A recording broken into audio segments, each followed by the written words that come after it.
Este es el cuarto seminario de nuestro primer año, tratando de hacer una actividad científica en el campo de las ciencias sociales desde una perspectiva multidisciplinar. Y también hablo en nombre del decano de la facultad, de la FACEA de la Universidad del Paraíso, que me ha pedido que hable en su nombre porque él no alcanzaba a llegar por sus temas de agenda. Voy a ser súper breve y diré dos cosas. Uno, agradecerle a Pierre que haya movido sus capacidades para traer a Federico y darle las gracias a Federico por venir hasta este caluroso Santiago, pero lo tenemos refugiado en la costa, entonces sí es un ratito que pasa calor. Muy importante que nosotros seamos capaces de sistematizar nuestra idea sobre incorporación social. Federico, en buena medida, es uno de los dueños de la idea, pero creo que esa idea también podrá ir cambiando con nuestras aportaciones, con nuestras visiones. Es una idea interesante, tanto como para que la Universidad del Paraíso creyera que se justificaba crear un centro para discutir esta cuestión. De manera de que hay desafíos por delante. En algunos de esos desafíos voy a estar y en otros no estar, porque mis colegas más cercanos ya saben que estoy muy cerca de jubilarme, que es un momento de júbilo, y lo advierto para que públicamente sea público y notorio. Pierre.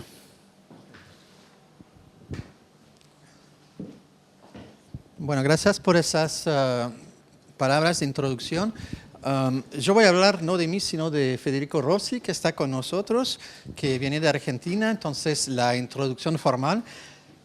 Federico Rossi recibió su doctorado en castellano, es el Instituto de la Universidad Europea, no sé si lo traduzco bien, European University Institute, en Florencia. Es profesor investigador senior, ahora en licencia del CONICET, que es el Instituto de Investigación Argentino UNSAM, Universidad Nacional de San Martín, en Buenos Aires. Y ahora, desde hace muy poco, es profesor investigador en España, en Ramón y Cajal, en la Universidad Nacional de Educación a Distancia, UNED, en Madrid. Así que otro que se nos va a España, a Europa. Y ha sido Senior Fellow en el German Institute for Global and Area Study en Hamburgo. Creo que es muy importante destacar su libro, que tuvo mucho impacto, que en inglés se llama The Poor Struggle for Political Incorporation, que sería algo como la lucha de los pobres para la incorporación política, que fue publicado por Cambridge University Press, probablemente la mejor editorial en el mundo, hace unos años, 2017. También coeditó el libro Reshaping the Political Arena in Latin America, From Resisting Neoliberalism to the Second Incorporation, que eso lo hizo con un colega chileno que está en Tulane, en Estados Unidos, Eduardo Silva, y que fue publicado el año siguiente, en el 2018, por la University of Pittsburgh Press, y en la cual tengo un capítulo. Y en español publicó Democracia y Movimiento Social en México, y también la participación de los jóvenes hoy por Prometeo en Argentina. A nivel personal, tuve la oportunidad de conocerlo cuando él era postdoc en la Universidad de Tulane, en Nueva Orleans, y unos años después, en el 2019, en la misma Escuela Normales Superiores en Florencia, donde él volvió a estar hace poco. Y cabe mencionar, para terminar, que él ha pronunciado discursos en lugares muy prominentes. Menciono dos: la Comisión de Desarrollo Social de las Naciones Unidas en Nueva York y en la Asamblea Euro-Latinoamericana del Parlamento Europeo en Bruselas. Así que esto es mi introducción.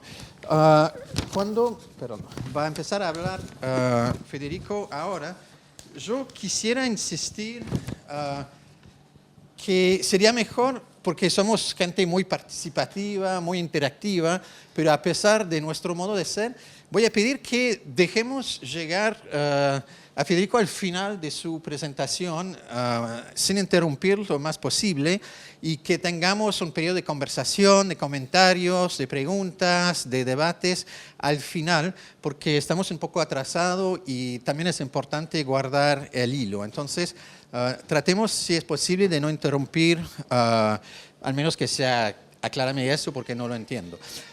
Entonces, con eso dejo la palabra a Federico Rossi, que es la persona, el motivo por el cual estamos reunidos. Sí. Bueno, muchas gracias. Para mí es un placer estar hoy aquí y agradezco mucho al equipo de CAMIS por la invitación y en particular a Pierre y a César por haberme traído aquí. Y bueno, lo que yo voy a hacer es presentar combinadamente mis diversas publicaciones al respecto, en pos de sintetizar tanto teórico como empíricamente la cuestión de la incorporación y la inclusión social en esta visión que vengo desarrollando hace más de 10 años.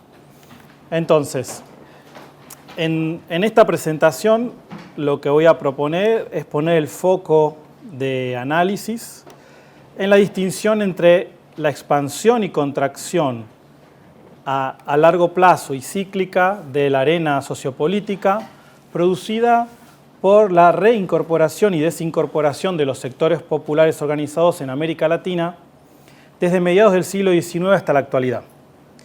Distinguir entre inclusión e incorporación es un ejercicio conceptual importante para identificar qué es de lo que hablamos y qué se busca y obtiene en la lucha social y las políticas públicas que traducen estas luchas en arreglos de intereses. Una visión de largo plazo histórico nos permitirá poner en perspectiva nuestro presente y distinguir así el rol que cumplen los eventos disruptivos mayores en expandir la arena sociopolítica. Seguiré con una clasificación de tipos de incorporación recientes y los roles de los movimientos sociales en los casos concretos. Para concluir, volveremos a unificar lo que separamos analíticamente con la pregunta sobre cuándo la incorporación favorece la inclusión.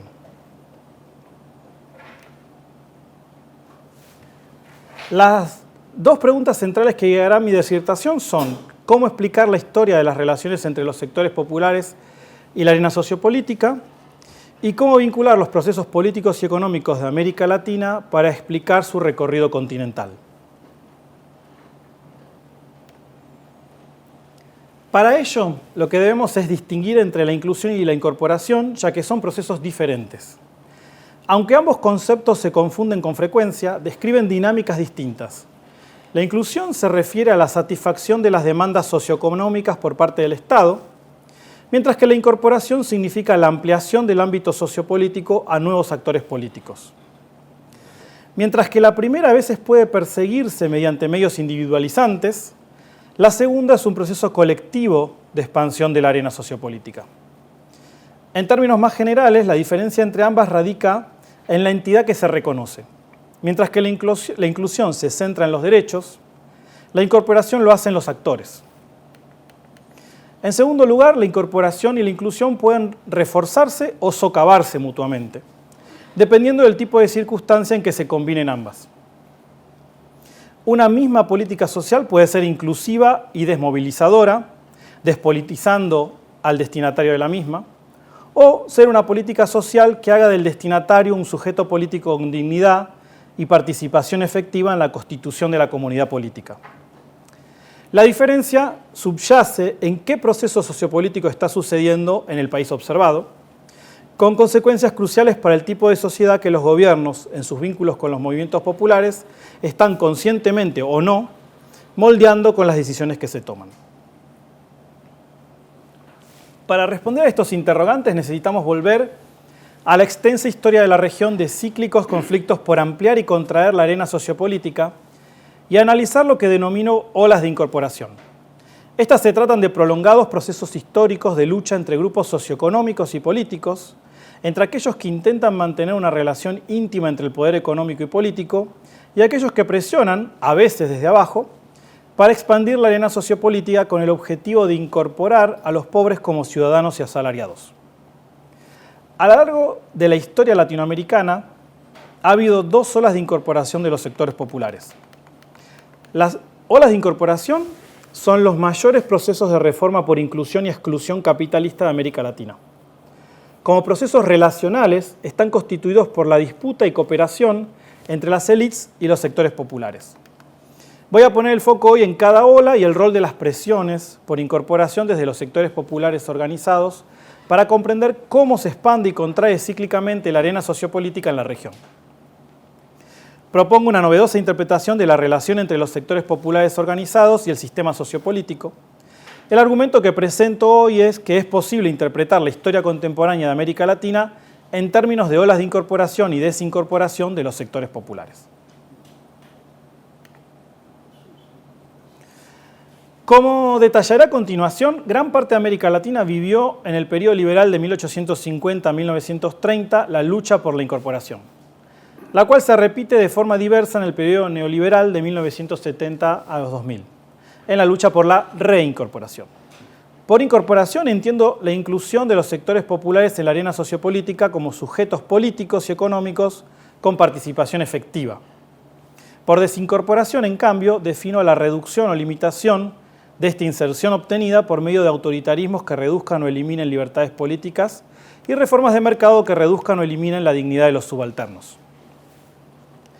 El proceso que analizo representa la segunda gran redefinición de la arena sociopolítica causada por la amplia y selectiva inserción de los sectores populares después de haber sido marginados o desincorporados por estos regímenes autoritarios y reformas neoliberales. La segunda incorporación tiene que ver con el reconocimiento y la inclusión de los intereses de los sectores populares en la arena sociopolítica, lo que comprende a los partidos políticos, las elecciones, las instituciones ejecutivas y legislativas y la formulación de políticas públicas. La primera incorporación fue un proceso que combinaba las reivindicaciones populares por parte de movimientos obreros y campesinos con políticas para canalizar estas demandas en instituciones corporativistas.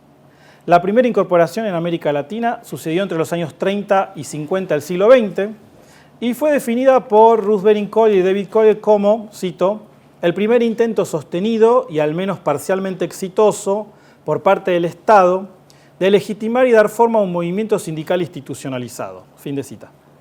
Esto se logró a través de políticas sociales que abordaron las reivindicaciones de sectores populares cada vez más sindicalizados.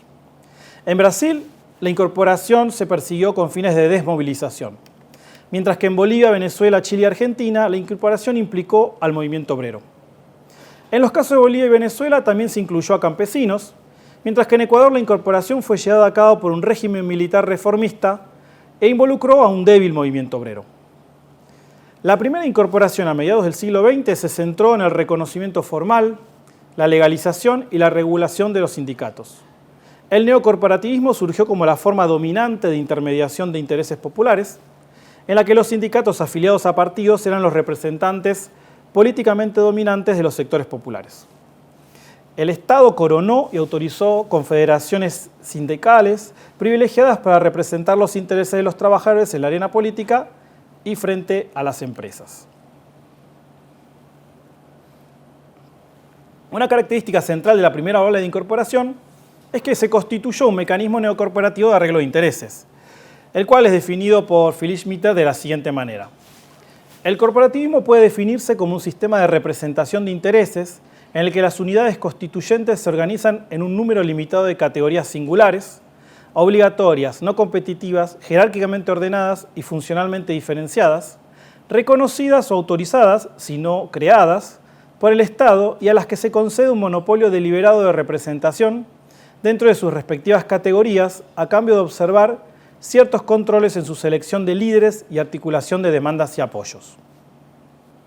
Entonces, recapitulando, la primera ola de incorporación es definida por Collier y comprende el periodo de los años 20 a los 50. El neocorporativismo es definido por Schmitter y se aplica a la primera ola de incorporación. El argumento de que la historia de América Latina sufre olas de desincorporación e incorporación y que hay una segunda ola de incorporación es lo que digamos, yo trabajé y defino, y es lo que vamos a ir viendo ahora en detalle. Entonces, luego de esa primera incorporación, diversos golpes de Estado pusieron fin a la misma en la mayor parte de América Latina. En Argentina, por ejemplo, el golpe de 1955 condujo a un periodo de tensiones entre peronistas y otros actores políticos. Con el golpe de 1976 comenzó un proceso sistemático de marginación o desincorporación, como lo llamo, de sectores populares debido a los regímenes militares autoritarios y a las reformas neoliberales democráticas. Pero esta fase de golpes y desincorporación neoliberal no fue exclusiva argentina, obviamente, ¿no? En la mayoría de los países de la región, esta tendencia se enfrentó a la resistencia de movimientos sociales que movilizaron a sectores populares como los campesinos sin tierra en Brasil, los indígenas en Bolivia y Ecuador, los pobladores en Chile y los desocupados en Argentina. Estas resistencias acumuladas constituyeron un masivo ciclo continental de protestas frente a los efectos excluyentes de las reformas neoliberales. El periodo neoliberal fue de desincorporación como resultado de la aplicación de reformas económicas y políticas que redujeron el poder de los sectores populares organizados frente a otros segmentos de la sociedad.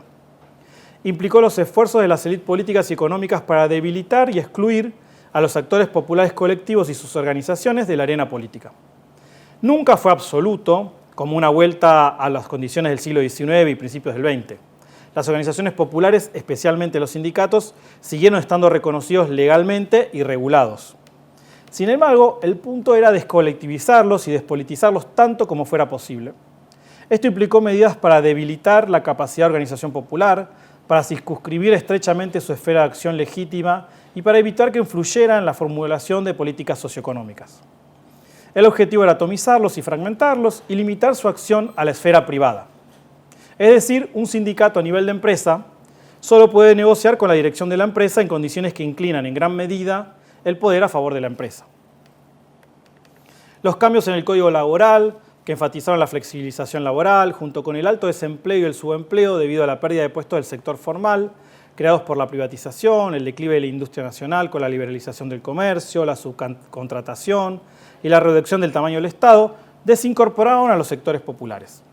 Por supuesto, la medida en que esto ocurrió varió significativamente de un país a otro. Mientras que el cooperativismo estatal fue el principal tipo de intermediación de intereses que surgió del periodo nacional popular, las reformas sociales económicas neoliberales promovieron formas neopluralistas. La segunda gran redefinición de la arena sociopolítica en América Latina comenzó a finales de los años 90. Esta segunda ola de incorporación es un proceso territorial que surge de la acumulación de transformaciones diseñadas para responder a demandas populares de inclusión. La aparición de partidos de izquierda o populistas en el gobierno es uno de los subproductos de 2 décadas de lucha por la reincorporación.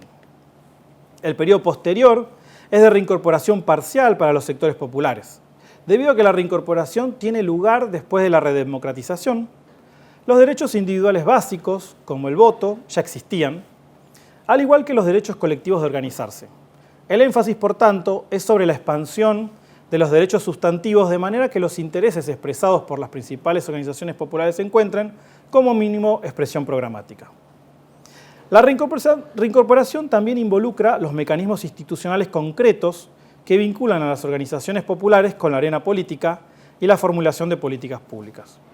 Estos son los mecanismos por los cuales las organizaciones populares se conectan con los partidos políticos nuevos, transformados o ya establecidos, y el Estado para que sus intereses sean reconocidos y aplicados en el proceso de formulación de políticas públicas. Por tanto, cada ola de incorporación fue el producto de la lucha por décadas de diferentes tipos de movimientos populares que lideraron los esfuerzos por el cambio social. Durante el periodo liberal que precedió a la primera incorporación, los movimientos obreros y campesinos fueron los principales organizadores de los sectores populares en sus demandas por bienestar a través de reformas o la revolución. Para la segunda incorporación, el periodo neoliberal anterior dio lugar a un nuevo tipo de movimiento que se convertiría en el actor popular central en la lucha por revertir las consecuencias del autoritarismo y el neoliberalismo, los movimientos populares territoriales, que se constituyen sobre el legado de los actores basados en el trabajo, pero también los descentraron, organizando a los pobres y marginados territorialmente.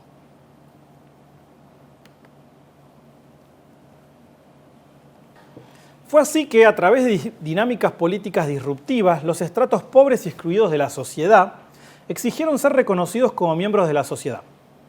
La disrupción producida por los movimientos sociales y sus aliados fue un componente importante en la producción de las condiciones para la primera y segunda olas de incorporación. Protestas, marchas, piquetes, huelgas y a veces métodos más violentos han sido parte del proceso relacional de construcción y reconstrucción de instituciones que modificó la relación de los sectores populares con el Estado. Estas dinámicas disruptivas, en algunas ocasiones, empujaron a las élites a definir una nueva cuestión social, innovando tanto en políticas sociales como represivas para hacer frente a la pretensión de los sectores populares de ser incorporados o reincorporados en el ámbito sociopolítico. Por tanto, hay dinámicas recurrentes propias de la incorporación y ambas olas manifiestan rasgos comunes. Como consecuencia del liberalismo o el neoliberalismo, en cada periodo, surgió una cuestión social, que evolucionó en ambas olas hacia una cuestión política, defendida por un actor disruptivo gradualmente reconocido y legitimado. En los años 90 y 2000, el surgimiento de la marginalización como una nueva cuestión social, las reformas en el funcionamiento de las instituciones policiales para controlar las protestas y la creación de programas sociales masivos pueden considerarse equivalentes a la dinámica previa a la primera incorporación. En la década de 1870 y los años 50 del siglo XX, los movimientos de izquierda que plantearon la cuestión social empujaron a las élites liberales a aumentar la represión y políticas sociales. Esto llevó gradualmente a liderazgos populistas o de izquierda que inicialmente reconocieron las demandas de derechos sociales y luego también a los actores detrás de estas reivindicaciones, a saber, los movimientos obreros y campesinos. En cuanto a las políticas sociales, la primera ola vio la creación de los ministerios de trabajo o asuntos campesinos, reformas agrarias en casi todos los países, Argentina es una excepción, políticas integrales de derechos sociales y reformas constitucionales. En la segunda ola, también condujo a la creación de nuevos ministerios, como el Ministerio de Desarrollo Agrario en Brasil o el de Desarrollo Social en Argentina, reformas constitucionales en Bolivia, Ecuador y Venezuela, reformas agrarias en Bolivia y Venezuela, y la producción de una amplia gama de políticas sociales. Por lo tanto, entre ambas cuestiones sociales se producen dos grandes transformaciones en el debilitamiento o disolución del neocorporativismo, dependiendo siempre del país que observemos. Estos son la emergencia del neopluralismo y la territorialización de la política. Como dice Philip Oxron, el neopluralismo es un nuevo mecanismo de arreglos de intereses, y lo cito. El neopluralismo sustituye el patrón centrado en el estado de incorporación de clases subordinadas asociado con el corporativismo estatal y los procesos de inclusión controlada por un patrón centrado en el mercado de incorporación de clases subordinadas. Su aspecto pluralista procede de la multiplicidad de formas de participación que conlleva el neopluralismo, así como la ausencia de los monopolios de representación impuestos por el Estado, característicos del corporativismo. El trabajo organizado se convierte en un actor entre muchos, aunque más débil, con menos privilegios y de forma menos unificada que en el pasado. Dado que el neopluralismo sigue a la desaparición de la ICI, la industrialización por sustitución de importaciones, implica necesariamente la eliminación de derechos y privilegios colectivos previamente autorizados por el Estado a estos actores clave como parte de la coalición que apoyaba a las políticas de la ICI.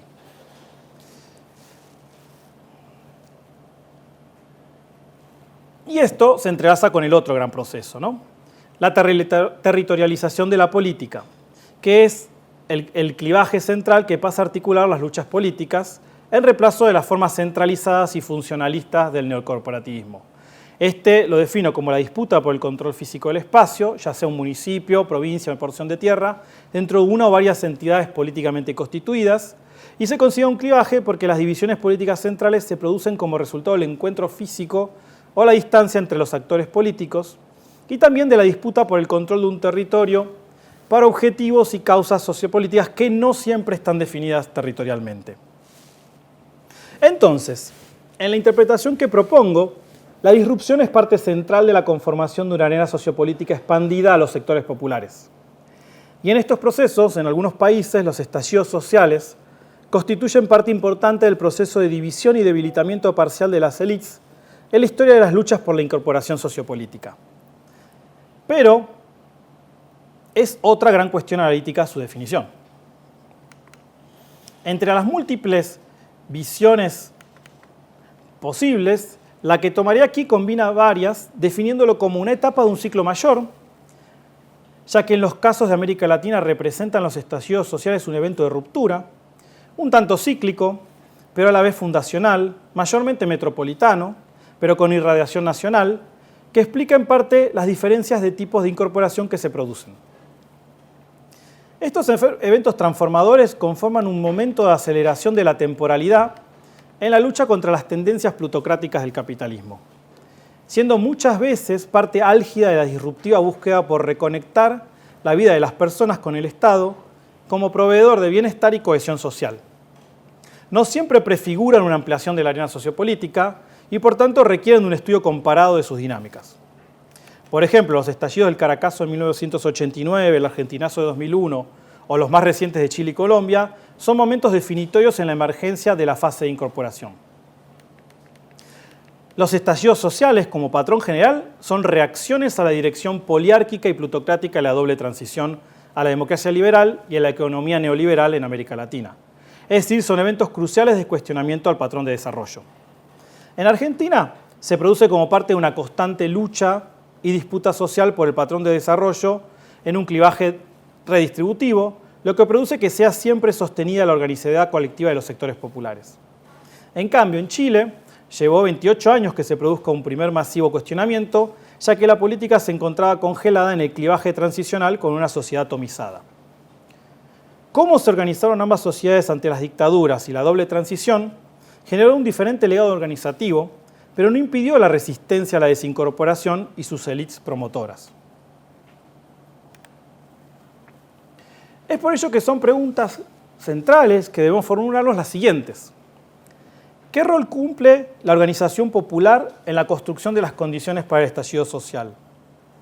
¿Cómo se produce la institucionalización del descontento social? ¿Y qué tipos de estallidos sociales producen la ampliación de la arena sociopolítica? Respondiendo a la primera pregunta y tomando los casos de Argentina y Chile como ejemplos, podemos decir que la emergencia de una cuestión social asociada al modelo neoliberal resulta ya bastante evidente en ambos países, con movimientos populares muy fuertes en Argentina y que aún no terminan de constituirse en Chile, pero que puede ser que se expresen dentro del sistema de partidos en algún momento. La enorme capacidad disruptiva y sus resultados transformadores impactantes contrastan con las dificultades organizativas y la disociación más profunda del mundo sindical del territorial en Chile. Mientras que Argentina, como gran parte de América Latina, vivió un ciclo de resistencia disruptiva a la desincorporación neoliberal, y esto en Chile no se produjo previamente al estallido. La existencia de estos ciclos de protesta previos favorece la creación de experiencia organizativa en los sectores populares. A su vez, cuanto más violentamente fueron impuestas las reformas neoliberales, más difícil resultó la constitución de una cuestión social y la legitimación de un actor movilizando ese reclamo por la reincorporación. Todo lo dicho puede ser parte de la explicación del mayor tiempo que llevó la lucha contra la desincorporación en Chile en comparación con la Argentina. Como en muchos otros casos de reincorporación, las reformas constitucionales son un elemento central, pero pueden formar parte de la reformulación del aparato institucional en términos de expansión de la arena sociopolítica o ser gatopardismo de las élites. La segunda pregunta es sobre cómo se produce la institucionalización del descontento social. Y esto puede ser por vía coalicional, como es el caso de Argentina, o por vía instituyente, como es el caso de Chile. La aparente inexistencia de un interlocutor popular válido en Chile y la consolidación en la Argentina de los sectores populares organizados puede también mostrar diversos roles de la organización popular en la construcción de las condiciones en las que se produce la institucionalización de la disrupción.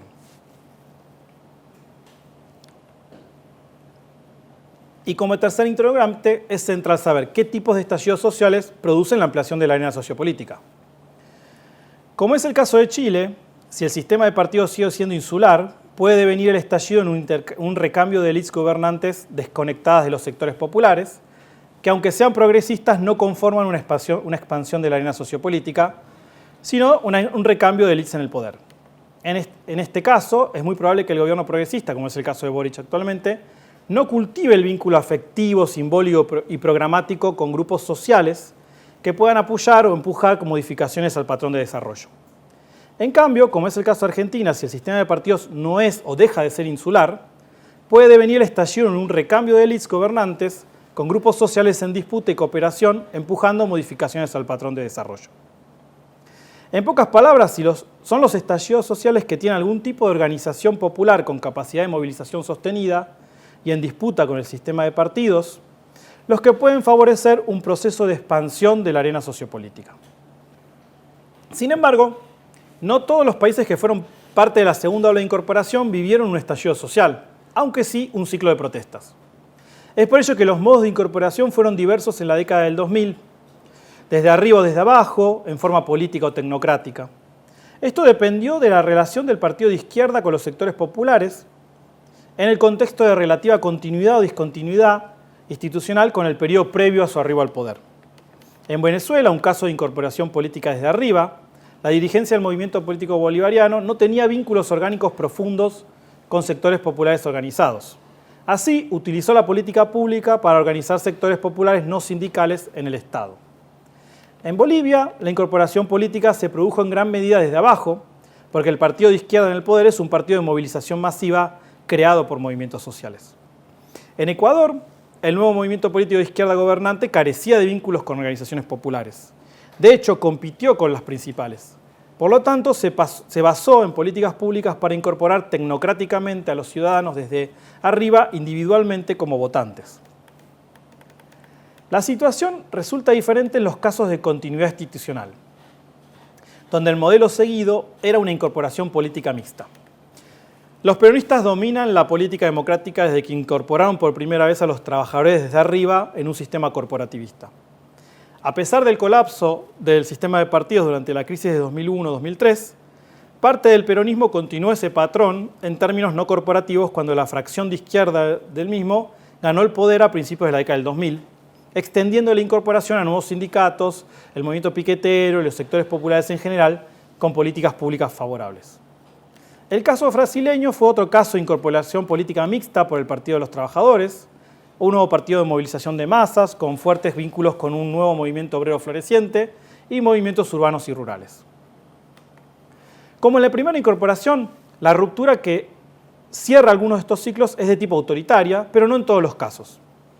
Mientras que en Bolivia hay un evidente golpe de Estado tradicional, en Brasil hay un golpe blando que proscribe alternativas políticas y recupera el control político para la derecha militar. En Argentina, en Ecuador, en cambio, hay una alternancia democrática del poder con el retorno de partidos neoliberales al mismo. Es decir, las olas de incorporación pueden producir reacciones plutocráticas, pero no necesariamente implican una salida del juego liberal democrático, aunque sí lo ponen en riesgo, como vemos en varios países actualmente.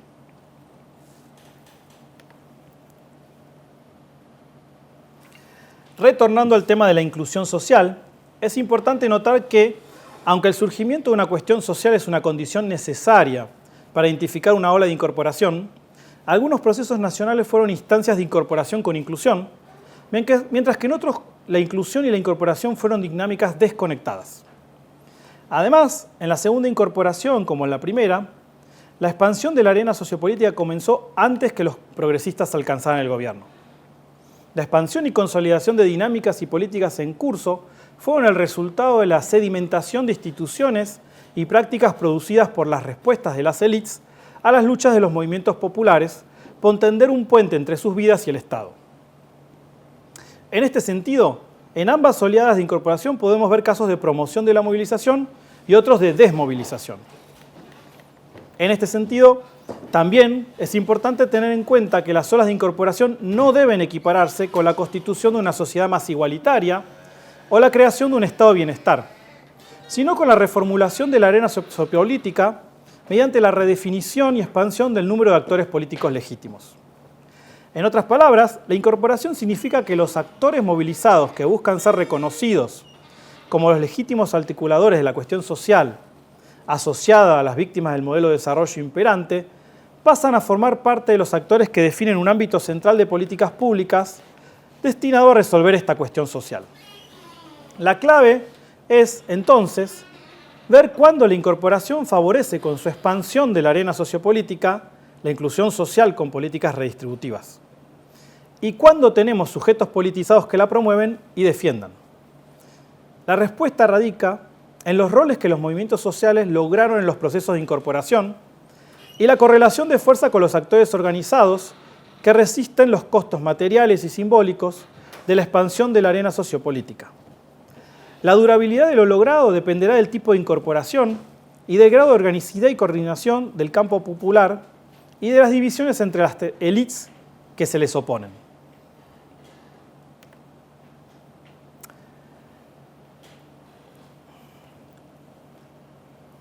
Es importante notar que cuando se produjo la fase de incorporación, los gobiernos que participaron de ella no fueron por definición ideológicamente más radicales que los gobiernos que no participaron en estas dinámicas. Sin embargo, lo que produjo la incorporación fue la creación de canales institucionales para los movimientos y la expansión del repertorio de estrategia de los movimientos debido al puente con el Estado que constituyeron las olas de incorporación. Es por ello que la relación de los movimientos con los gobiernos progresistas ha sido contradictoria. Brevemente, 7 tipos de roles fueron desempeñados por los movimientos populares con respecto a los gobiernos que formaron parte de la segunda ola de incorporación. El primero son los movimientos populares como el actor movilizado que produjo las condiciones para el surgimiento de gobiernos progresistas. Este fue el caso de Argentina, Bolivia y parcialmente Brasil.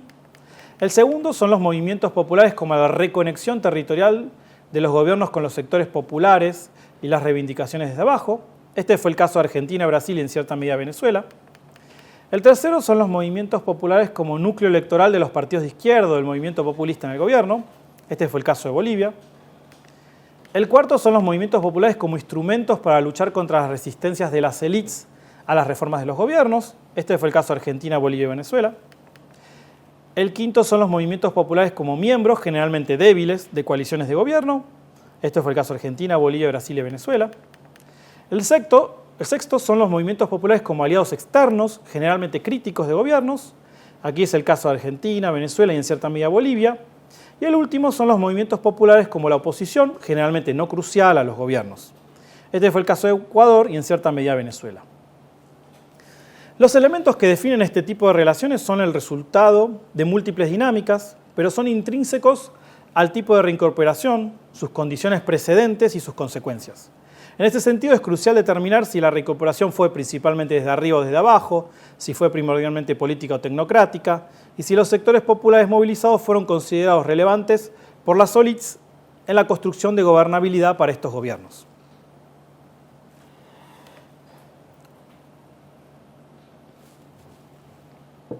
El dilema de la gobernabilidad para cualquier partido con poder ejecutivo transciende ideologías y trayectorias de incorporación, lo que lleva a la brecha percibida entre las promesas y expectativas depositadas en el partido, líder o coalición y los resultados reales. En algunos países, los resultados en términos de políticas sociales, reconocimiento de reivindicaciones interseccionales e inclusión relativa fueron impresionantes. En otros, sin embargo, la dimensión redistributiva de estas políticas fue de corta duración y esto dividió los movimientos entre los que pedían inclusión y los que exigían reconocimiento. A veces, los gobiernos progresistas simplemente hablaron sobre las agendas de los movimientos populares mientras perpetuaban viejas prácticas. En esos casos, la represión estatal fue sostenida y a veces dirigida a nuevos objetivos políticos. Para comprender las trayectorias nacionales de incorporación, necesitamos observar cómo interactúan los actores, las dinámicas y los procesos. Primero, cómo se reformuló o no el sistema de partidos durante la resistencia a la desincorporación y la posterior fase de reincorporación y el papel desempeñado por el partido gobernante, ya sea un partido movimentista, una familia de partidos, un partido incipiente, un partido cártel, partido personalista, etc., durante estos periodos. Segundo, el papel de los sindicatos en relación con el neoliberalismo, actores privilegiados del modelo anterior, de desarrollo o víctimas de la desincorporación, y el grado de neocorporativismo desde la primera incorporación y su debilitamiento o disolución desde entonces. Tercero, el grado de organicidad de estos actores sociales y la coordinación vertical y espacial de la protesta en movimientos sociales con la capacidad de producir una nueva cuestión social y crear un actor legítimo que se movilice en torno a ella, que pueda producir y mantener algún tipo de dominio político. Cuarto, el grado de coordinación interseccional y las divisiones en la izquierda, y si está dividida entre sectores clasistas y nacionalpopulistas, y la capacidad de las élites para contrarrestar y coordinar la resistencia a la reincorporación. Y para concluir mi disertación, es importante destacar la centralidad del tipo de modelo de desarrollo precedente a las reformas neoliberales, por ejemplo, rentista, industrialización ligera, industrialización por sustitución de importaciones, etc., y sus legados económicos combinados con el grado de territorialización de los mecanismos de intermediación de intereses. Muchas gracias.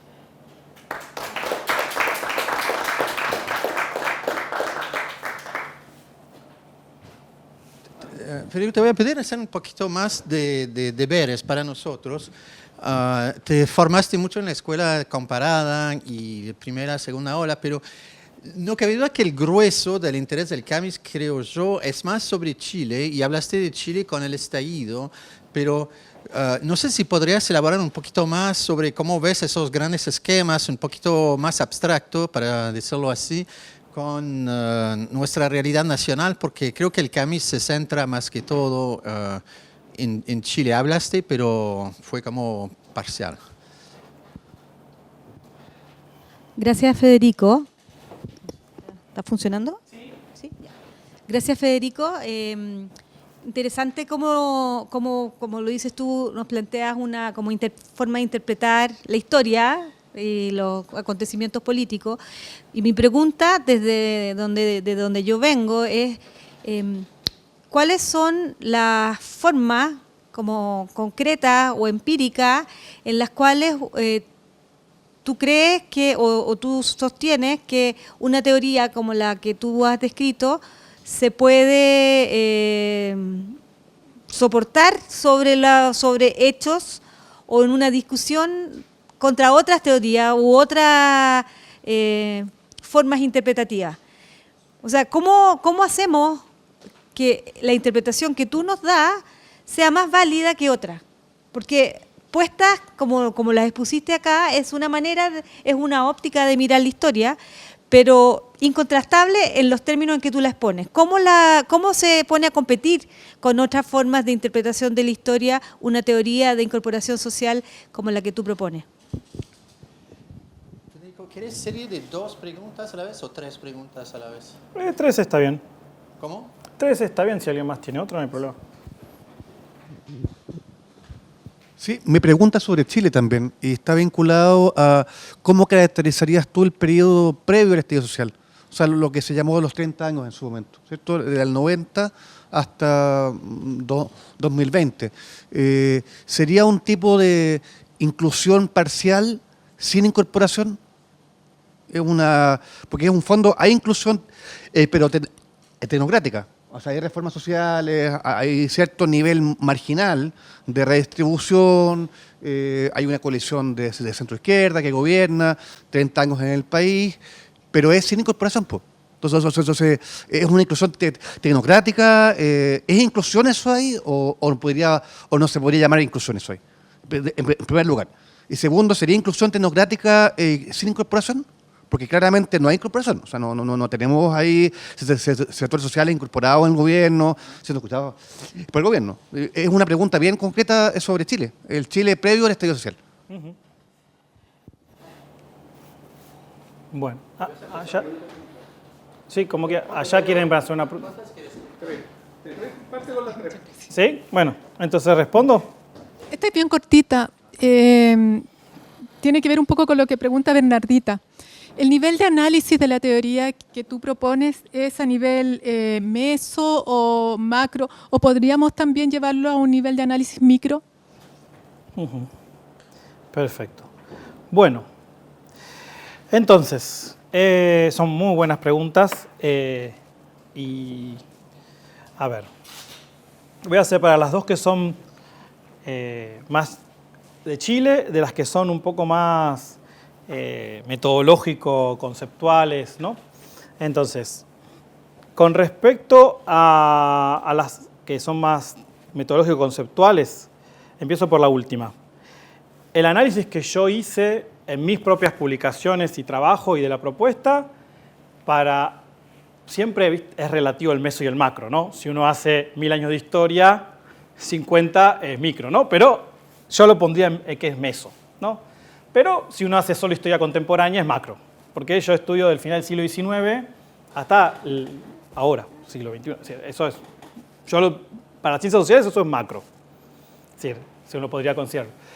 Dentro de ello, yo me focalizo más en el periodo que viene post-50, pero siempre me refiero cíclicamente al anterior, ¿no? Pero mi fuente principal de la primera incorporación son los Collier y su trabajo pionero. Pero todo lo anterior yo lo rastreo con una visión más desde abajo que desde arriba, ¿no? Es decir, menos un proceso comandado por las élites y más un diálogo entre sectores populares y élites en la definición de qué sociedad están viviendo, ¿no? Para mí ahí está el gran cambio, por ejemplo, con respecto a los Collier. Es decir, yo lo veo como que la constitución de una sociedad es un diálogo violento entre sectores, pero no es la lucha de clases, ¿no? Puede haber lucha de clases como puede haber otra cosa, pero hay un diálogo por definir un patrón de desarrollo, una direccionalidad, ganadores, perdedores, etc. La incorporación es un proceso más posible y es uno que se dio. Entonces, en ese sentido, mi análisis es así. Pero después hay gente que, siguiendo mi análisis, hizo análisis micro. Hay un libro, por ejemplo, que es muy bueno, que salió por Cambridge también, que analiza en forma micro la reincorporación, ¿no?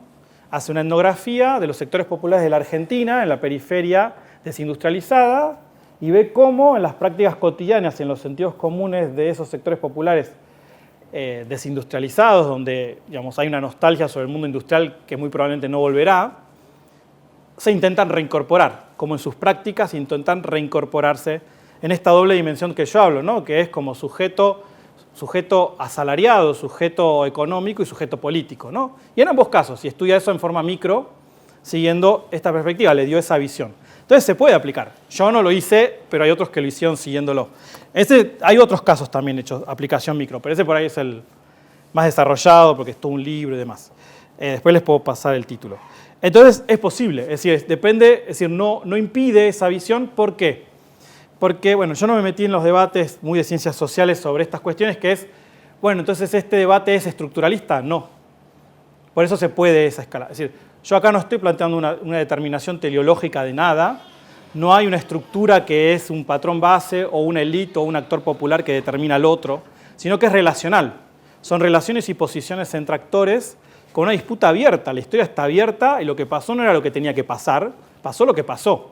Y pasó así y bueno, y listo. No, eso le pusimos un nombre y una categoría para darle un sentido y encontré un formato de ondas, ¿no?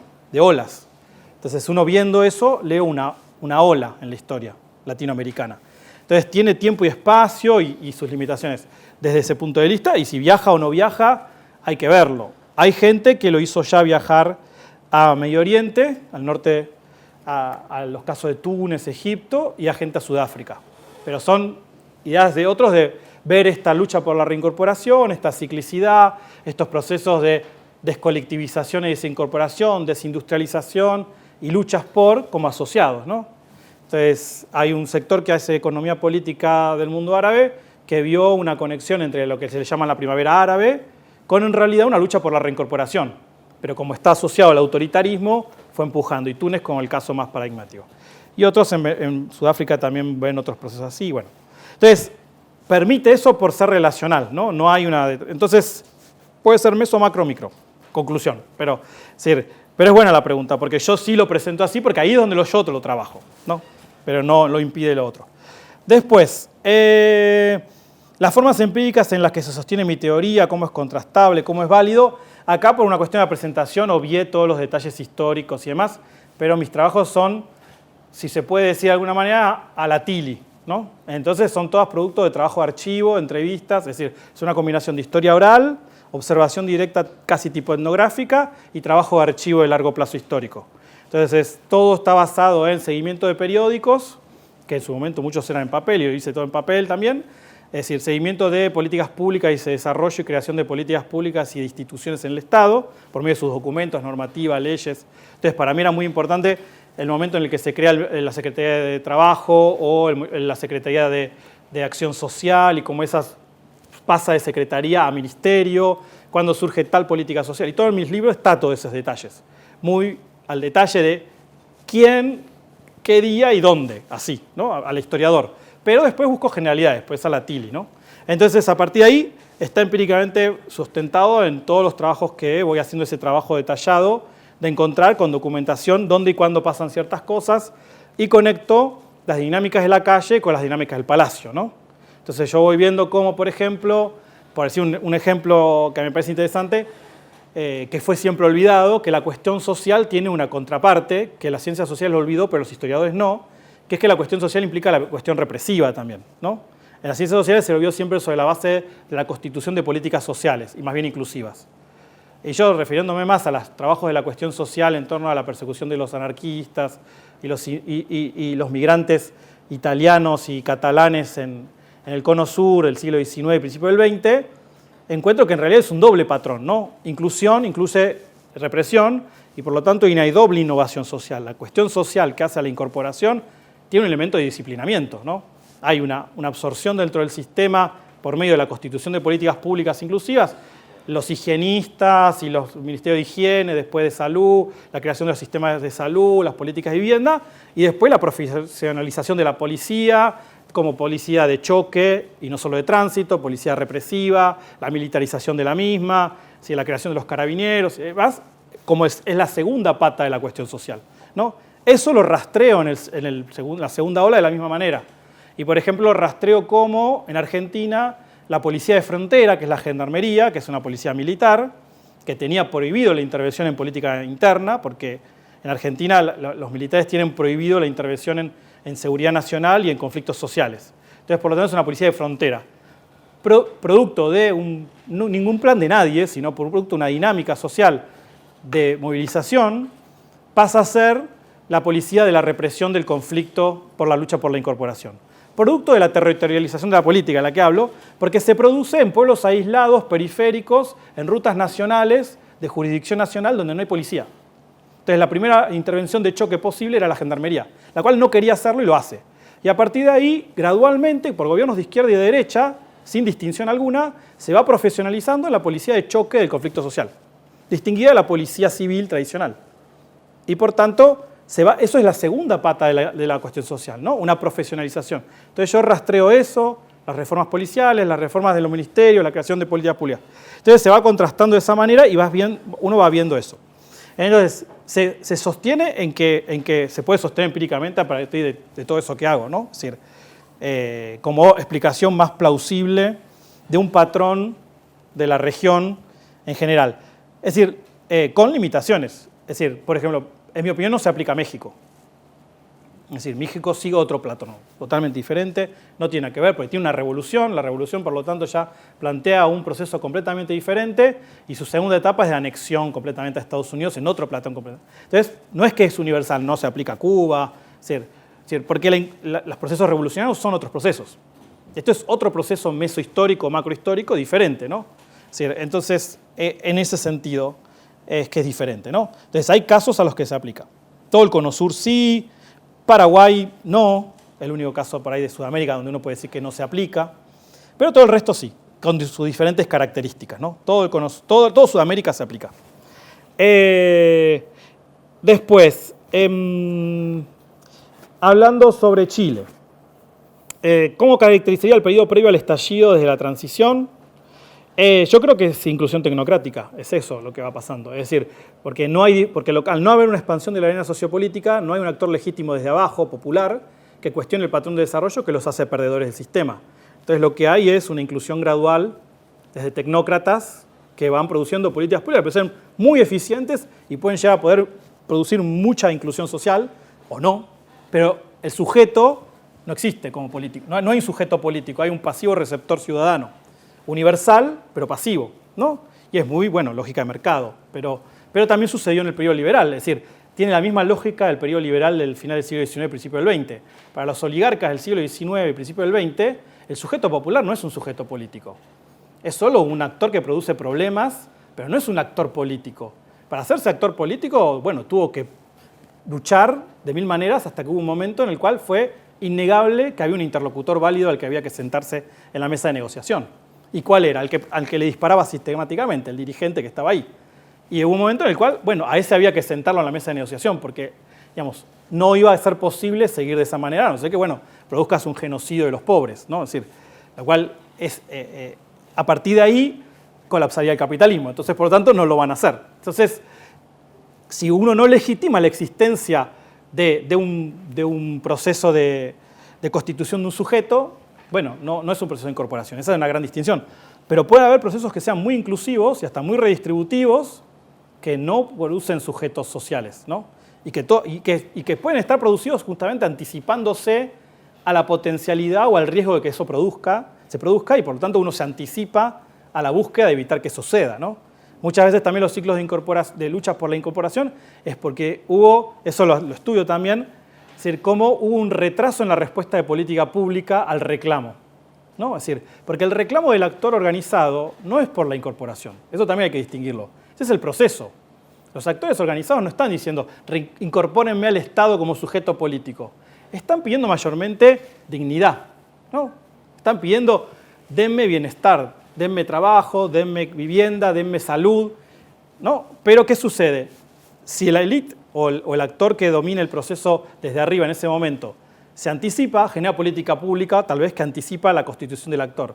Y yo lo que veo en los casos donde se produce es que lo que hay desde la élite es incapacidad o dificultad para percibir eso, y ahí solo una pata de la cuestión social, la represiva. Y no hay política social. Y al no haber, se va constituyendo el actor. Y reaccionan con política social cuando el actor ya existe, no queriéndolo reconocer. Y entonces ya ahí es más difícil, ¿no? Eso pasa con los piqueteros. Es decir, las políticas de subsidios al desempleo y de políticas sociales para la desocupación por la desindustrialización del país llegan con casi media década de retraso a la emergencia del reclamo. Para cuando llegan ya hay un actor con dirigentes, con organizaciones, con reclamos, y a partir de ahí la política social no puede entregarse a ciudadanos atomizados, no sujetos políticos. ¿Quién sabe la historia cómo puede ser? Pero tal vez Chile es la que muestra eso. Si uno al primer síntoma de algo aparece y pone política social, política social, política social, sin parar, tecnocrática, sin preguntar, e incluso uno puede verlo hasta en casos europeos, de mucho bienestar, mucho más de la que piden, produciendo un exceso, es decir, obviamente atomizás completamente y no hay reclamo de nada. ¿Y después qué pasa? Surgen las violencias periféricas y dicen, ¿cómo puede ser que si hay un estado de bienestar hay violencia en las periferias de países altamente ricos? Porque no hay sujeto político y el ser excluido de la comunidad política no se resuelve con dinero, ¿no? Es decir, te pierde el sentido de ser un sujeto, ¿no? Entonces, eso es lo que está detrás de lo que yo planteo, ¿no? Es decir, entonces por eso hay que separarlas, inclusión e incorporación. Pueden ir de la mano, pueden ir separadas, pueden producir incluso efectos no deseados. Uno quiere incorporar o no, es decir, en general los casos estos que yo estudio son, es decir, no en general, todos los casos son casos de sujetos populares organizados que no piden la incorporación. Piden mayormente la inclusión, o la dignidad yo le llamo, porque es más que la inclusión. Y lo que resultan obtener es la incorporación, ¿no? Y algunos también algo de bienestar. Y la mayoría no tanto. Algunos piden incluso la revolución, como también pasaba antes. Eso no lo logran, digamos. O bueno, qué sé yo, hay que interpretar Venezuela o Bolivia, y eso será una discusión, ¿no? Pero, entonces, eso... hay que entonces por eso separar lo que los sujetos buscan de lo que es el proceso social y de lo que relacionalmente se produce. Porque la élite, mayormente, cuando uno ve la otra parte, de la cual hablé un poco menos, pero también está en el trabajo, generalmente, ¿qué busca hacer? Cooptar, desmovilizar, ¿no? Es decir, lo que yo voy viendo, por ejemplo, en mi trabajo principales, es cómo van respondiendo con procesos de tentativa de cooptación desmovilizante. Al no lograrlo, van incorporando, ¿no? Bueno, entonces, yo creo que un poquito respondí Chile, pero bueno, puedo profundizar, pero veo que hay preguntas. Si no, lo profundizo después.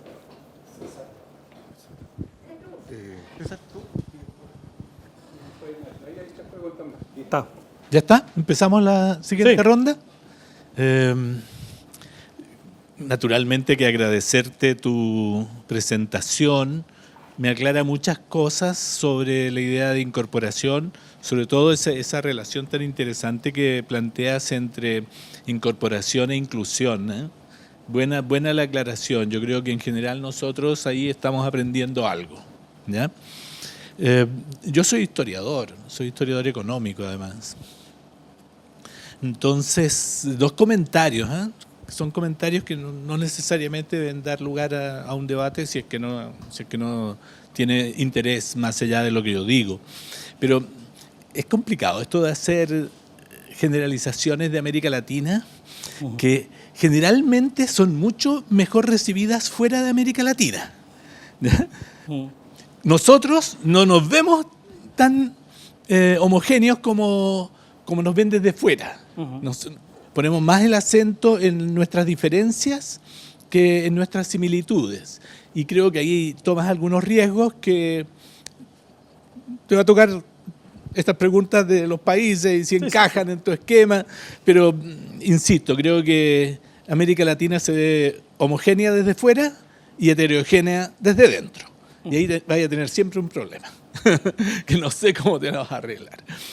Lo segundo ya tiene más sentido de pregunta. Me sorprenden dos cosas. Una, que no hay incorporación antes de la década de los 30, sé que has puesto ahí un año que es flexible, lo entiendo, pero me cuesta imaginar que no haya habido siempre algunos mecanismos de incorporación. Tal vez no de sujetos populares muy subalternos, pero es que en realidad lo que había como sociedad en el siglo XIX reclamaba otros tipos de incorporación, diferentes, porque veníamos de un sistema colonial, ¿verdad? Y por lo tanto, yo sí veo algunos factores de incorporación y por eso que me atrevo a decir, estoy trabajando básicamente sobre procesos de alfabetización, ¿ya? Y por lo mismo, creo que estas oleadas sí existen, pero hay resistencias. La pregunta sería, en tus oleadas de incorporación, ¿es pura incorporación? ¿No hay desincorporación también en esos periodos? Y las oleadas de desincorporación, es que todos están desincorporados, ¿no? Matizar, esa es mi pregunta. ¿Es matizable el tema del tiempo, de dejar el siglo XIX sin incorporación? ¿Es matizable las oleadas?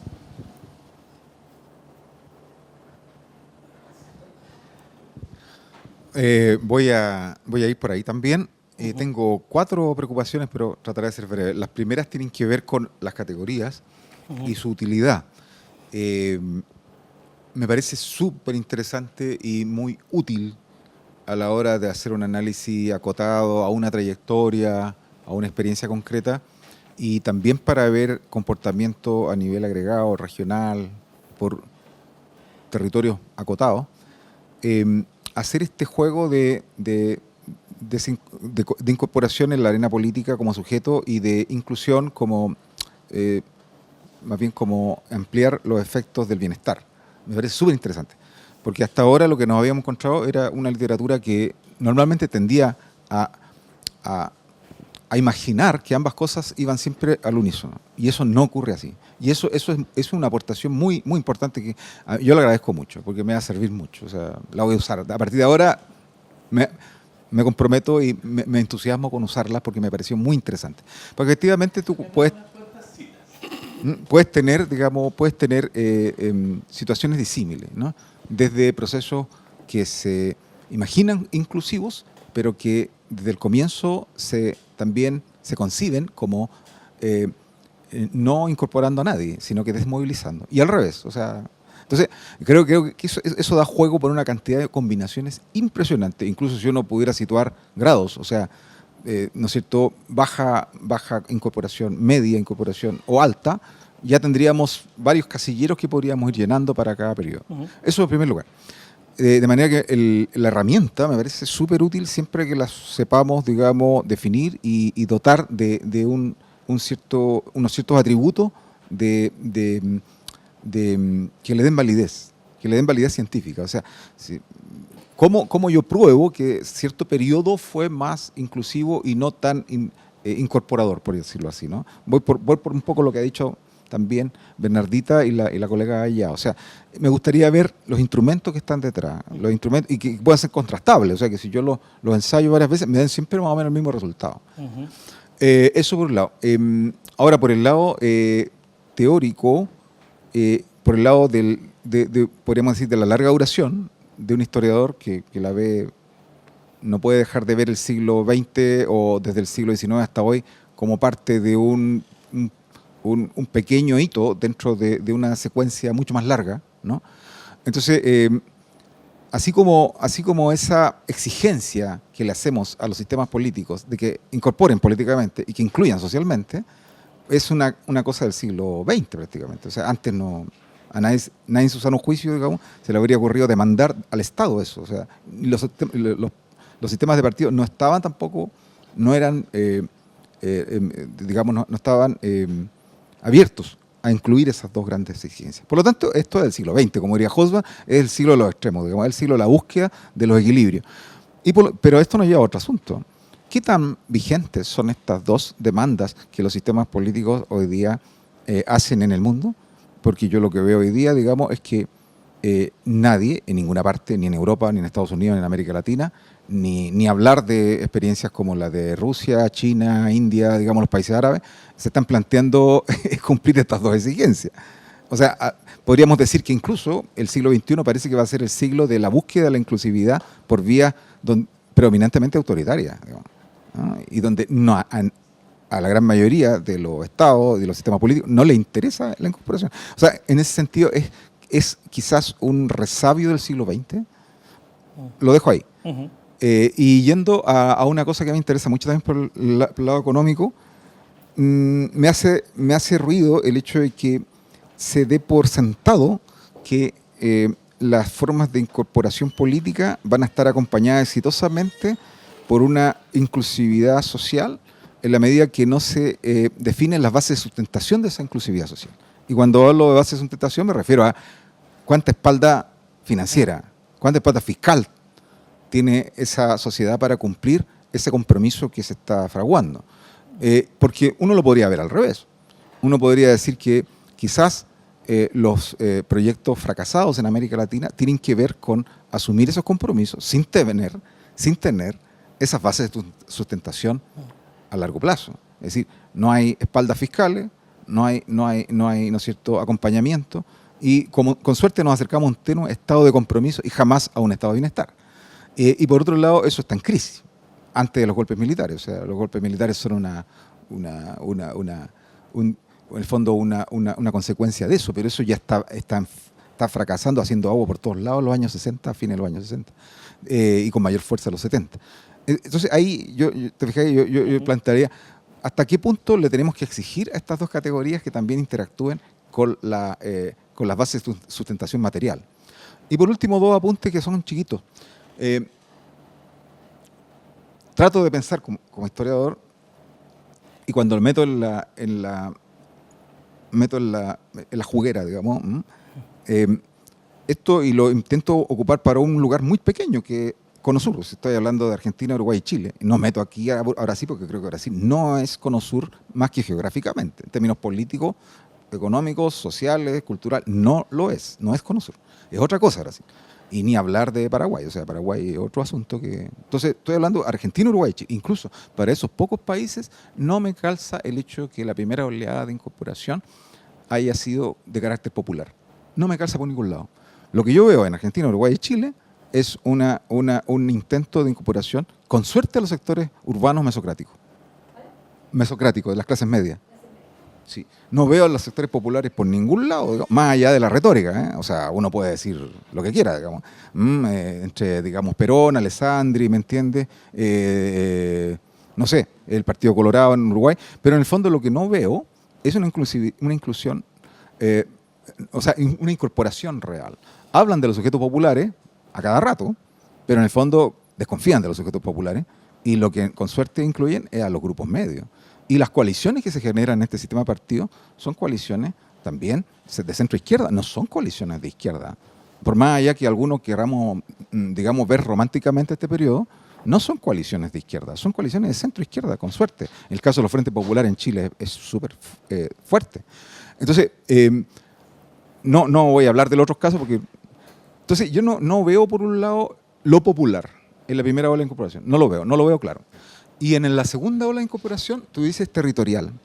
Estoy hablando de esos tres países, ¿eh? Ni siquiera el mundo andino, ni siquiera Brasil, ni siquiera Paraguay, ni hablar de eso. Pero para esos tres países no me calza del todo el tema, el carácter predominantemente territorial. ¿Y por qué? Porque veo más bien la emergencia de demandas de las mujeres, veo el tema muy fuerte, digamos, del grupo ambientalista, veo el tema de los grupos originarios, ahí habría algo de territorialidad, ¿te fijas? Pero en el fondo, ¿qué es lo que salvó el reflujo del estallido social chileno cuando estaba en su momento de más reflujo en noviembre del 2019? El alza a las mujeres que salen a la calle y le dan un nuevo vigor, lo salvan, está muriendo, ¿te fijas? Entonces, por mucho que en la convención haya habido mucho ruido por parte de los sectores territoriales, algunos territoriales, yo lo que veo más bien son demandas de sectores, grupos identitarios. Yo llamaría de grupos sectoriales, o sea, demandas sectoriales, más que territoriales, en términos geográficos, digamos. Entonces, me da la impresión de que calza, para el caso chileno, por ningún lado lo territorial. O sea, lo territorial es más bien la guarnición del plato. Y en el caso de Argentina quizás sea un poco mayor lo territorial, pero también veo con mucho más fuerza el tema de las mujeres, ¿ya? Y las demandas de los grupos urbanos, de los grupos LGTB, ¿te fijas? Ambientalistas, los animalistas, es decir, veo mucho más eso y bueno, y de nuevo, lo popular no lo veo por ningún lado. En la segunda ola también, pero es para discutir, pero son todas ideas para discutir. Yo, cortito, era un poco siguiendo lo que decía Mar en la última parte. ¿Cómo diferenciar en la incorporación social los dos sujetos, los sectores medios y los sectores populares? Que muchas veces van juntos, tienen agendas diferentes, se dividen, negocian por separado. Es decir, ¿cómo incorporar? Porque tú estás aquí, élite y sujeto popular, pero ¿cómo entramos con los sectores medios en tu teoría?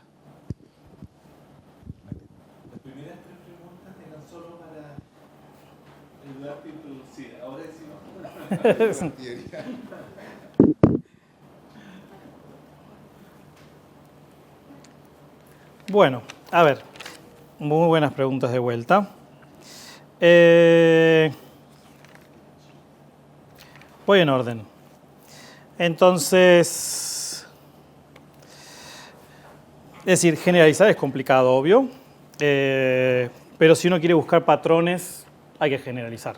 Es decir, y todo no se puede, y entonces cuando uno más generaliza, menos detalles hay, y por tanto ese es el precio que se paga. Si uno se hace un trabajo etnográfico, pierde el patrón general, y es el otro costo. Entonces, eso contribuye a dar un patrón general, y después cada uno verá las variaciones que hay. Lo que yo hago es trabajarlo en clave comparada, y por lo tanto eso va dando variaciones, alternativas y diferencias, temporalidades incluso diferentes. Cuando yo planteaba fechas son décadas, ¿no? Entonces, por ejemplo, la primera incorporación en Brasil es en los 20, no es en los 30. Y entonces hay diferentes procesos de 20, 30, y la Argentina aparece 40, 50. Entonces, pero eso no hace que sean procesos diferentes, tienen temporalidades diferentes, extensiones, intensidades. La de Brasil es con objetivos de desmovilización, la Argentina con objetivos de movilización. La de Brasil no produce un mejoramiento en las condiciones de inclusión y de equidad social. La de Argentina sí, masivo y ampliamente documentado, modificando completamente la pirámide social. Es decir, entonces, a ninguna de las dos es de izquierda, los dos son procesos desde las élites de derecha. Es decir, la de Brasil es autoritaria, la de Argentina es de democracia limitada, por lo cual también hay que distinguirlo con respecto a la ideología del actor. Es decir, el actor que incorpora o produce inclusión no es necesariamente progresista, normalmente es un proceso relacional. Es el actor, el sujeto, que está en una relación con los sectores populares, en la cual, por diversas dinámicas que hay que estudiar, es decir, se encuentra constreñido a tener que producir incorporación y o inclusión, ¿no? Es decir, para no perder el control del curso del modelo de desarrollo que está en proceso en ese país. Entonces, a partir de ahí, no es un proceso, estos procesos no son procesos conscientes ni totalmente inconscientes de ninguna de las partes. Son procesos que se dan con sujetos que están buscando eso y otras cosas, o a veces ni siquiera buscan eso, y muchas veces rechazan ese resultado y lo consideran un fracaso. Cuando uno habla con la mayoría de los actores, consideran que es un fracaso lo que pasó. Es decir, ¿por qué buscaban otra cosa? Si uno buscaba la revolución y logró un proceso de incorporación, bueno, es un fracaso. Y si uno lo que quería era destruirlos y desmovilizarlos, matando a todos los líderes y los tuvo que incorporar al Estado, también lo ve como un fracaso, pero al tribunal pasa eso, ¿no? Entonces, ahí están los procesos que se ven en la primera, en la segunda y también de forma intermedia. Por eso nada es total, todos son procesos parciales. Yo planteo que hay olas de incorporación y de desincorporación, ¿no? Y eso no es tampoco total, ¿no? La desincorporación, y lo estudio y lo planteo, no es que se retrotraen al siglo XIX y entonces se constituyen en la oligarquía, se elimina el derecho al voto y todo. Pero hay un intentativo de ese tipo, porque digamos, generar un golpe de Estado, cerrar el Congreso, eliminar el derecho al voto, al menos de forma temporaria, cerrar los poderes judiciales o constituirlos en sellos de goma, y que entonces, por lo tanto, esas personas no son más ciudadanos. Es decir, durante el periodo de Pinochet no hay ciudadanos en Chile, como tampoco durante la dictadura argentina, no hay ciudadanos.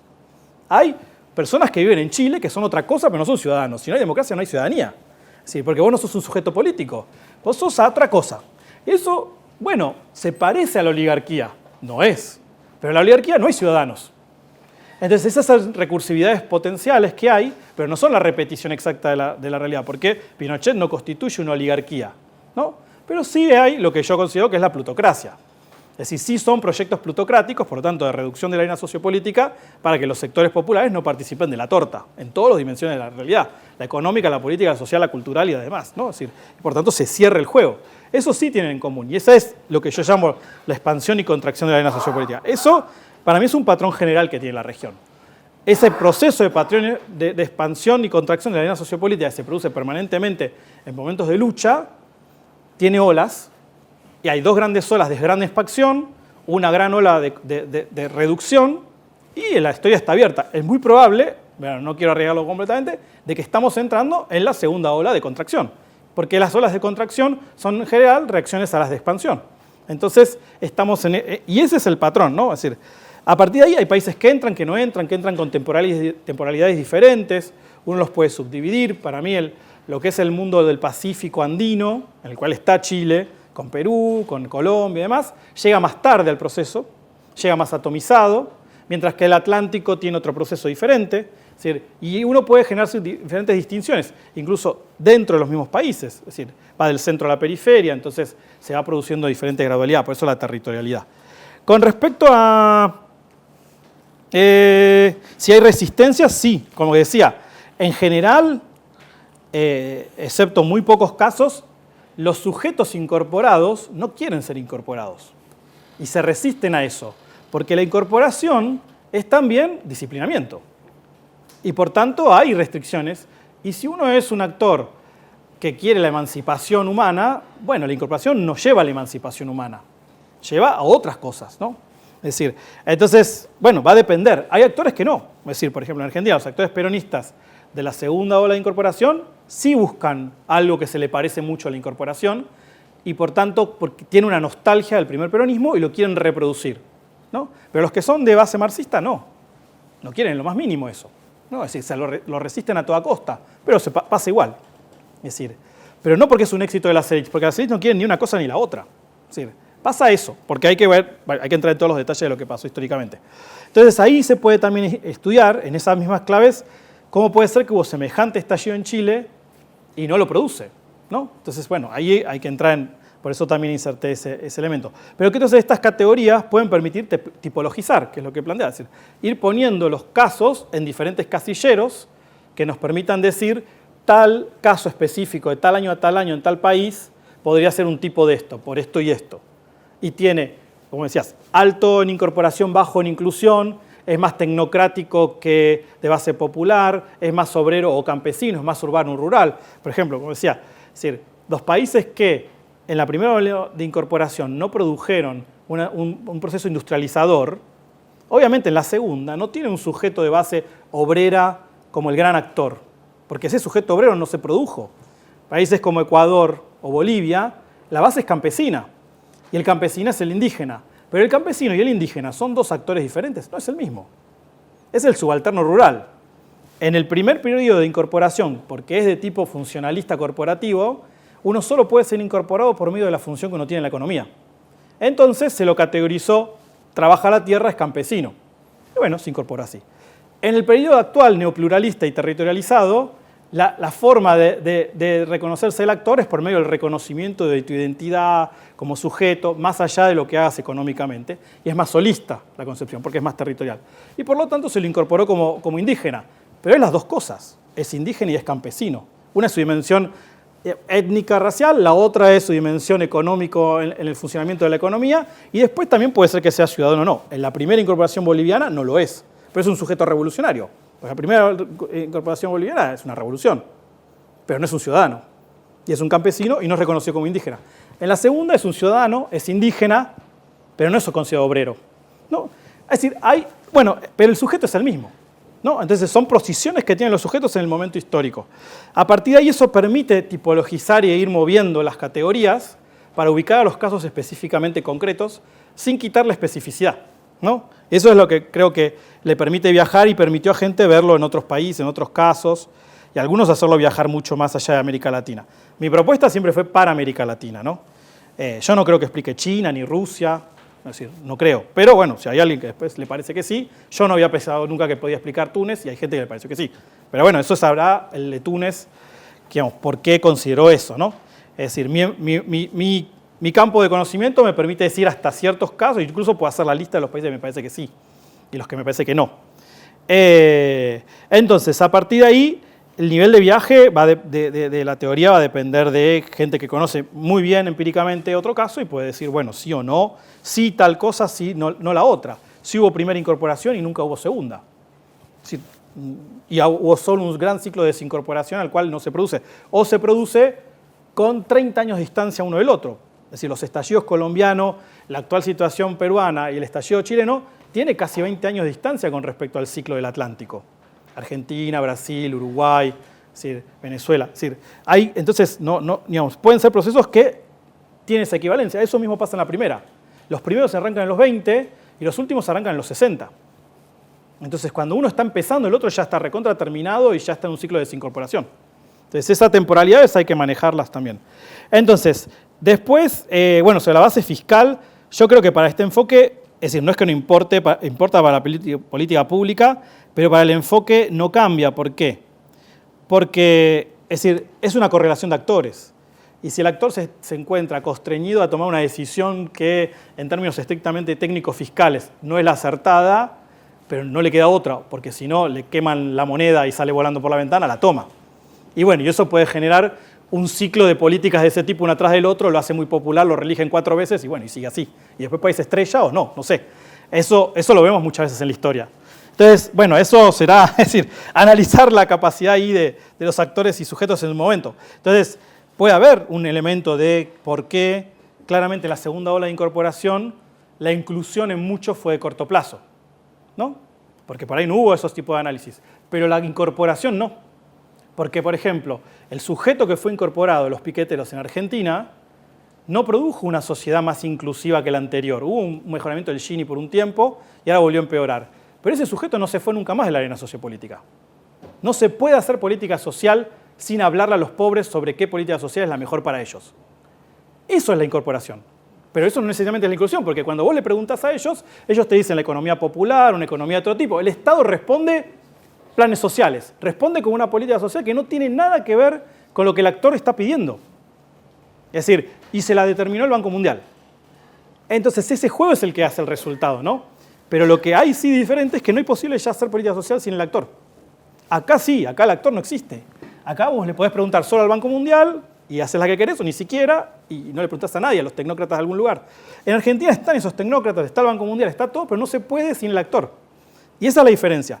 Eso produce más inclusión, produce menos inclusión, produce más eficiencia de la política pública, menos. Bueno, eso será un caso a estudiar en cada situación. Lo que claramente produjo es una sociedad con una arena sociopolítica amplia, donde no la controla solo un sector, sino que están todos en disputa, en la calle y dentro, ¿no? Es decir, hay piqueteros parlamentarios, hay piqueteros intendentes, hay miembros de esta no, pero la anterior coalición de gobierno y de todas las anteriores que fueron hacia el centro izquierda peronismo, en diferentes cargos ejecutivos, hay por todos lados, concejales, intendentes provinciales.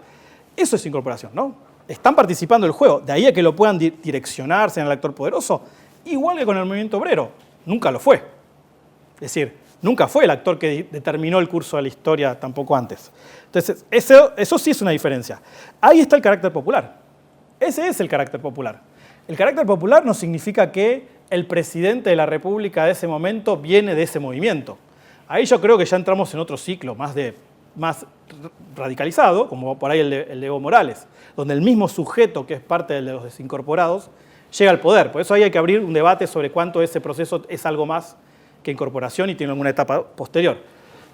En general, los ciclos de incorporación están mediados por algún actor de élite que cambia estratégicamente con capacidad de ver el momento histórico o que siempre fue uno de ese sector, pero que tiene la oportunidad. Entonces, a partir de ahí, la clave popular está en que participan en las diferentes esferas que meten agenda, que son parte del debate y que, en algunos casos, mejoran las condiciones sociales para los sectores populares. En otros no. Va a haber que ver en cada caso. Después, si las demandas... me olvidé de esta pregunta. Si las demandas en el siglo XIX se dirigían al Estado, las demandas... Eso es interesante porque eso lo leí bastante para ir viendo esa cuestión. Y en las demandas va a cambiar según el país, obviamente, ¿no? Pero, es decir, hasta más o menos después de la crisis de 1870, las demandas, antes de 1870, las demandas no se dirigen al Estado, porque no hay una concepción de ciudadanía. Post-1870, gradualmente, desde la burguesía primero, empieza a haber una concepción de ciudadanía y de sujeto de derecho. Y cuando uno lo ve en términos de lo que piden los sectores populares, es decir, hay una concepción de sujeto de derecho, yo lo llamo un sujeto que pide tener dignidad, ¿no? Y para mí eso ya es una proto-ciudadanía, ¿no? Pide tener dignidad. No la piden en general al Estado, ¿no? Las piden más las burguesías sí piden, expándanme los privilegios a nosotros también, ¿no? Y los otros piden, nosotros también existimos, ¿no? Pero se va constituyendo la respuesta estatal. Si uno ve, que eso lo leí bastante, muy interesante, los debates de los higienistas, ¿no? Los debates de los higienistas es una respuesta de política social a la disrupción de los sectores populares. Lo toman, es decir, lo que es impresionante es cómo lo toman en términos de la eficiencia que requiere el trabajador, las condiciones de ineficiencia del trabajador producto de sus condiciones de vida. No como un sujeto que tiene derecho a vivir dignamente, sino como una persona que, como vive hacinado, como no tiene salud, se enferma fácil, llega tarde al trabajo, se ausenta, etc. Por lo tanto, hay que tener políticas de vivienda, políticas de salud y demás para que pueda ser más explotado. Pero a partir de ahí, generó políticas de vivienda y de salud. Por lo tanto, lo fueron constituyendo gradualmente en un sujeto de derechos.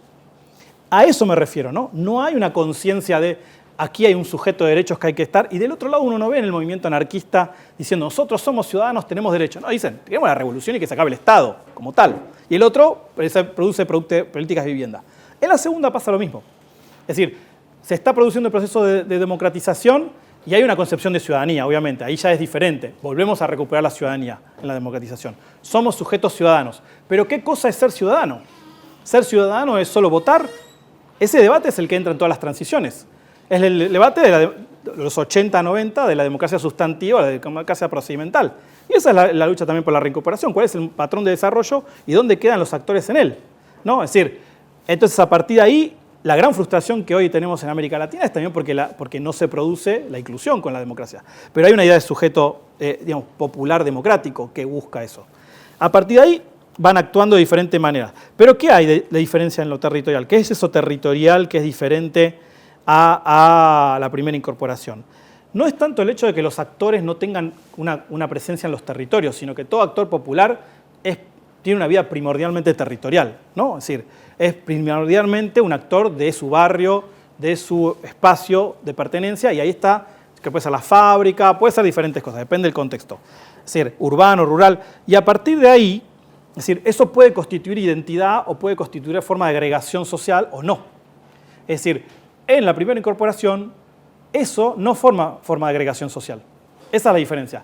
Por ser corporativo, la forma de agregación social es funcional. Vos sos un obrero metalúrgico.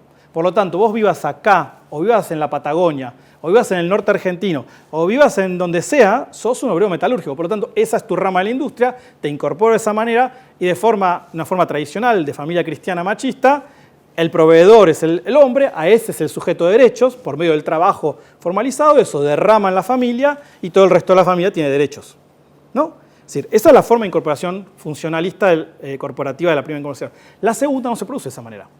Pero ¿quiere decir que los actores populares no piden eso? En los países donde hubo mucho de ese tipo de incorporación, piden nostálgicamente eso. Están reclamando, esa es la etnografía, por ejemplo, que mencioné, muestra eso, como nostálgicamente están desesperados por recrear esa forma de vida en un país desindustrializado, donde no es posible. Es decir, entonces a partir de ahí piden eso, pero eso no sucede, es decir, los países que hay esa nostalgia, pero en los que nunca hubo esa nostalgia no se pide eso. No, un país que nunca tuvo un proceso de industrialización por sustitución de importaciones, no tuvo una industria pesada, no hay una conciencia obrera, ¿no? Entonces, a partir de ahí, la respuesta estatal en ningún caso fue funcionalista. En todos los casos, por eso rastreo los tipos de ministerios que se fueron creando, fue territorializada. Vos sos un sujeto de derechos, sos ciudadano, eso ya es un gran cambio con la primera, en muchos sentidos. Vos ya sos ciudadano, por lo tanto sos sujeto de derechos. Pero tus derechos no son más funcionalistas universales, porque si yo los proveo por medio de tu función en la economía, no tenés ninguna. Sos un marginal a la economía. Entonces, ¿cuál te voy a dar? Pero ellos van a pedir al Ministerio de Trabajo. Y el Ministerio les dice, yo no puedo dar trabajo. Entonces les da subsidios de desempleo. Pero mi desempleo es estructural. ¿Hasta cuándo me van a dar el desempleo? Necesito trabajo. Entonces, ¿el Estado qué provee? Respuestas holísticas territorializadas. Así se fueron constituyendo los reclamos de la segunda incorporación y las respuestas sociales. Se crean ministerios diferentes, como los de desarrollo social, desarrollo agrario en Brasil. Van cambiando los nombres, pero siempre tienen una concepción holística territorializada. ¿Qué significa? El reclamo por reincorporación es respondido por medio de ¿qué? Bueno, vos vivís en este barrio pobre. ¿Tu barrio pobre qué tiene? La tierra contaminada, no hay acceso al agua potable. La escuela pública está muy lejos o no hay espacio verde y está muy lejos del hospital, las calles no están asfaltadas. Bueno, plan de asfalto, plan de vivienda, escuela, etcétera, etcétera, con participación del sujeto que es parte de eso.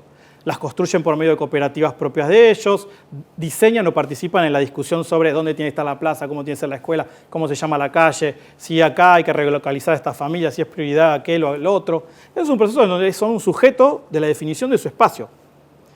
¿Les dieron un trabajo formal en la economía? No, pero los incorporaron de otra manera. Esa forma holística es territorializada, porque el reclamo no es más funcionalista universal.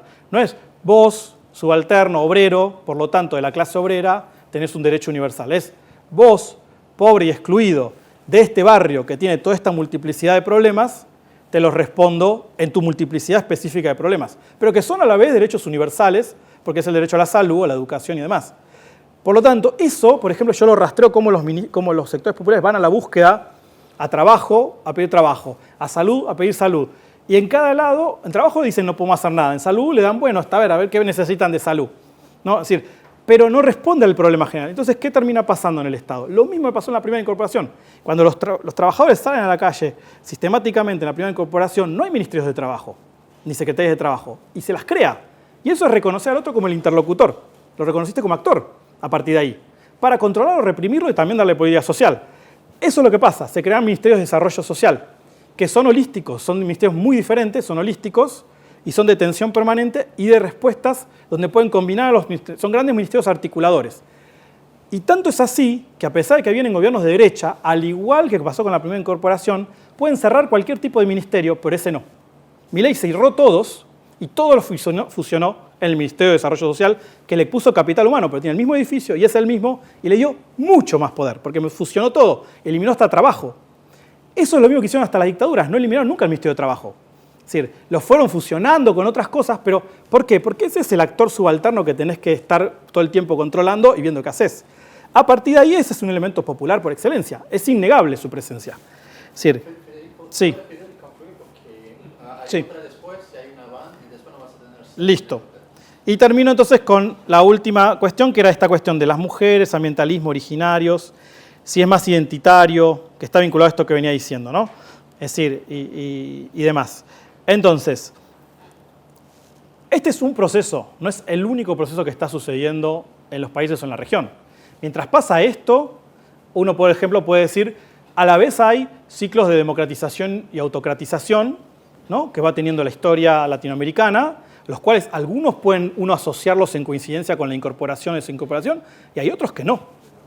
Es decir, a la vez hay ciclos revolucionarios, truncados o no, con guerras civiles, algunos, otros no. Es decir, entonces hay muchos procesos que están sucediendo. Entonces, hay otros procesos que son los que yo los llamo de reconocimiento, que no buscan la ampliación de la arena sociopolítica en los términos de economía política, de sujeto económico y político, sino que son de reconocimiento de la existencia de la pluralidad de los actores de la sociedad, de las personas que existen en la sociedad, lo cual no implica un reclamo de yo porque soy gay tengo derecho a votar, si ya votabas, nunca nadie te lo quitó por ser gay, ¿no? Es decir, entonces eso cambia, ¿no? Es decir, más bien tengo derecho a que me reconozcan como miembro de una sociedad que es plural y diversa.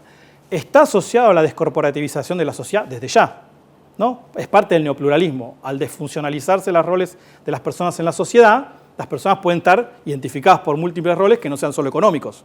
Entonces, a partir de ahí se generan múltiples reclamos con mucha más voz que antes.